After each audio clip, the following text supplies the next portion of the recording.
देखो बेटा, अभी मैंने आपको प्रेपोजिशन समझाई थी ना, वो पीपीटी प्रेजेंटेशन के थ्रू। अब हम क्या करेंगे, प्रेपोजिशंस चैप्टर नंबर 12 का बुक वर्क। सबसे पहले तो बेटा ये देखो, read this passage. It was late at night. Aman looked at the parking lot and saw a stranger in the street. He was looking at a new car. He tried to force open the front window of the car but did not succeed. Aman called the police and told them, "A man is trying to steal a car." But the man told the police, "This is my own car. I had left the keys of the car inside it by mistake. I was trying to get them out." Now look particularly at the colored words. Colored words देखो बेटा. What do you understand? At, in, of, and inside. Tell us about the position of a particular nouns. Such words are called prepositions. जो ये वाले words हैं हमें nouns के बारे में, उनकी जगह के बारे में बताते हैं, जैसे कि अभी मैंने आपको वीडियो में समझाया था ना, वैसे। ए preposition is a word to show the relation of one person or thing to another. एक दूसरे पर्सन की थिंग से उसके रिलेशन के बारे में हमें ये चीज़ बताते हैं। अब ये देखो पार्ट ए में, a parrot is in the cage. जो पैरेट है वो केज के अंदर है, पिंजरे के। वो पिंजरे से और पैरेट का आपस में रिलेशन बताया ना कि पोजीशन क्या है, उसके अंदर है। The cat is sleeping under the table. Table के नीचे। The books are on the table. On, जो बुक्स है वो टेबल के ऊपर है। The thief is hiding behind the door. जो चोर है वो दरवाजे के पीछे छिपा हुआ है। The horse is lying in front of the gate. जो घोड़ा है वो गेट के सामने लेटा हुआ है। The letter was written by Hema. जो लेटर है वो हेमा के द्वारा लिखी गई थी। Jimmy is sitting near Mona. जो जिमी है वो मोना के पास बैठा है। Tuesday comes after Monday. Tuesday Monday के बाद आता है। मार्च कम्स बिफोर अप्रैल। जो मार्च है वो अप्रैल से पहले आता है। A poor man is sitting under a tree. जो गरीब आदमी है वो पेड़ के नीचे बैठा है। अब ये देखो बेटा, जो भी ये सारी वर्ड्स हैं, in, under, on, behind, in front of, by, near, after, before, under, तो ये जो सारे वर्ड्स हैं ये सारी प्रेपोजिशंस हैं जो कि हमें सब्जेक्ट और ऑब्जेक्ट के रिलेशन के बारे में बताती हैं। ठीक है, आगे देखो, choose the correct words in the from the brackets and fill in the blanks.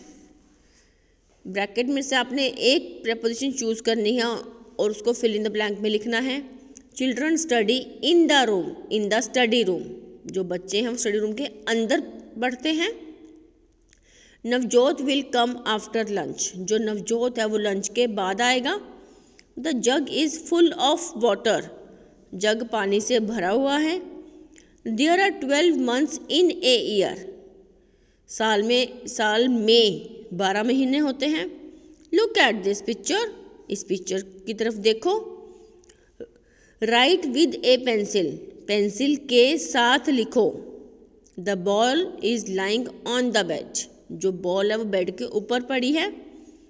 My mother is going to the market. मेरी मदर बाजार जा रही है। Sohan is inside the room. जो सोहन है वो कमरे के अंदर है। The monkeys jumped down the wall. दीवार से नीचे उन्होंने जंप करी बंदरों ने।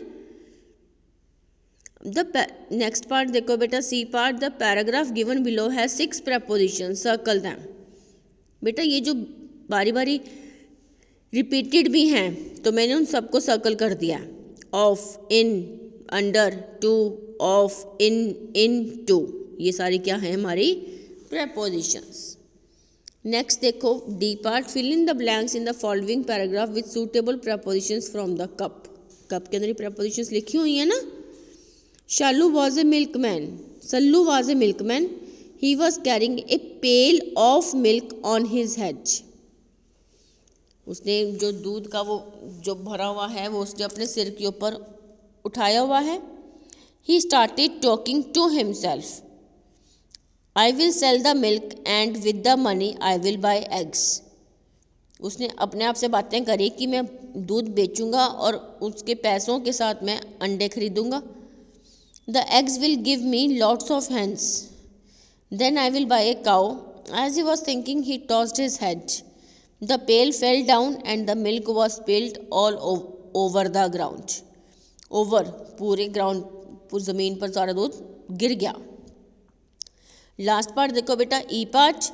There is an error in the use of preposition in each sentence. अब देखो बेटा, हर एक सेंटेंस में एक ना एक गलती है प्रेपोजिशन को यूज़ करने में, प्रेपोजिशंस लिखने में. Circle the wrong words. हमने जो रॉन्ग वर्ड है उसको सर्कल किया है, करना है. And right the correct word in the space provided. जो ये फिल इन द ब्लैंक साथ में उन्होंने स्पेस दिया हुआ है, यहाँ पर आपने करेक्ट वर्ड लिखना है. Monday comes after Tuesday. Before आएगा ना आफ्टर की जगह, क्योंकि मंडे तो ट्यूसडे से पहले आता है. अप्रैल कम्स बिफोर मार्च. जो अप्रैल है वो मार्च के बाद आता है, आफ्टर आएगा.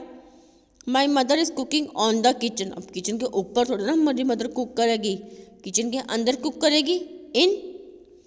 माई shoes are in the table. अब टेबल के अंदर हम लोग शूज़ बेटा कैसे रखेंगे, ठीक है ना, तो क्या आ जाएगा, अंडर, टेबल के नीचे.